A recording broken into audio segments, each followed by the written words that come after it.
O Salmo 12, mais um na lista dos salmos nominados como sendo de Davi, começa com um lamento pela maldade da sociedade onde o salmista estava inserido. O primeiro verso deste salmo me leva imediatamente à lembrança do argumento apresentado pelo profeta Elias quando fugia de Jezabel. Assim como o profeta faria anos depois, agora o salmista tem a impressão de que é o único ou no máximo um dos poucos que ainda se mantém fiéis a Deus. Interessante anotar o quadro apresentado pelo autor. Uma sociedade que se torna cada vez mais má, formada por homens e mulheres que buscam atender sistematicamente seus próprios interesses, sem a menor consideração pela ética ou os bons costumes. Seu comportamento é desonesto, enganador, bajulador e falso. A vida na sociedade parece estar pautada pela escalada social, não importando a que custo o sucesso será alcançado. Os homens batalham em defesa de interesses obscuros, fazendo uso indevido do direito e do livre-arbítrio. Ao que parece, já naquele tempo havia uma forte tendência para a inversão dos valores, a falsidade ideológica e a opressão dos mais fracos. O salmista sabe que não se pode confiar em alguém que tenha um coração fingido, alguém que esconde suas verdadeiras intenções. Ele também se vê cercado de gente que fala soberbamente, com lábios bajuladores, gente que usa a língua com muita habilidade para promover a violência e causar destruição. Diante desse quadro e aparentemente angustiado, o salmista não apenas pede por uma resposta de Deus, como propõe uma sugestão. Que o Senhor corte todos os lábios bajuladores e toda a língua arrogante, sugere o salmista, daqueles que dizem: venceremos graças à nossa língua, somos donos dos nossos lábios.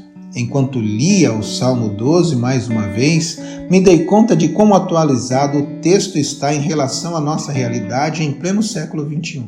Escrito há centenas de anos, parece apresentar o quadro mais atual do comportamento humano.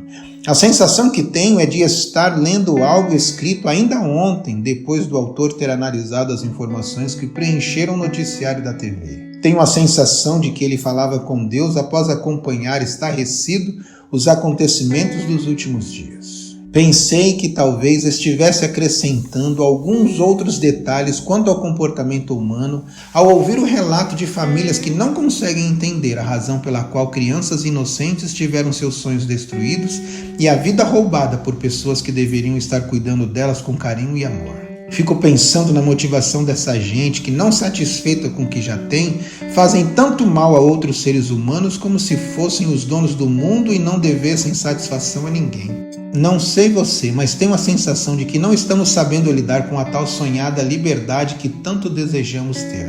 Em nome dessa mesma liberdade, uma grande maioria se tornou reféns daqueles que se acham mais fortes e privilegiados. E o desejo de poder comprar, mandar, aparecer e se destacar tem tomado o lugar do bom senso, da ética e da solidariedade. E o resultado? Muitas vidas estão sendo ceifadas por gente que age violentamente, embora os que fazem uso de armas, na verdade, sejam uma pequena porção da grande gama de opressores. A exemplo do que apresentou o salmista há tanto tempo, nossa mais letal ferramenta de destruição continua sendo a língua. Mas agora a internet nos conferiu plenos poderes e uma grande multidão insiste em acreditar que finalmente somos donos dos nossos lábios e, pior, nossa arrogância nos levou a dizer quem é o Senhor sobre nós. Protegidos sob o escudo do anonimato e tendo como suporte a grande rede, nós, seres humanos, passamos a expressar nosso ódio e desejo de ver destruídos aqueles com os quais não concordamos, embora nosso comportamento seja exatamente o contrário quando estamos falando pessoalmente. Estamos nos tornando especialistas em hipocrisia e fingimento, justamente porque fizemos do sucesso nossa necessidade número 1.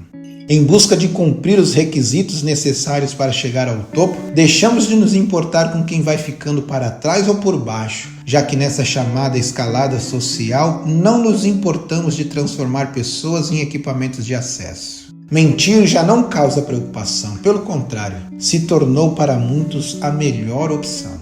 Mas o Salmo não termina com esse quadro tão negativo.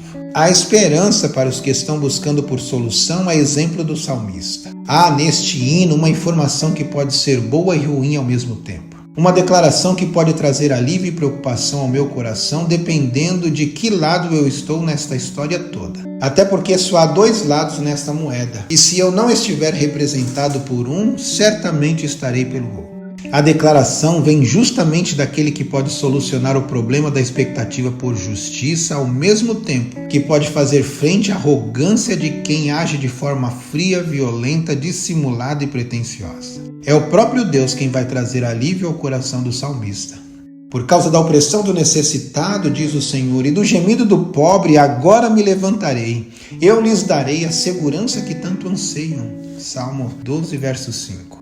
A boa notícia é que nada nesse mundo acontece sem que Deus esteja inteirado dos detalhes. A má notícia é que nada nesse mundo acontece sem que Deus esteja inteirado dos detalhes. A mesma informação é recebida com alegria por aqueles que, sentindo-se oprimidos, ofendidos, afetados, injustiçados, podem esperar com segurança pela manifestação da justiça divina e não perdem nada por esperar.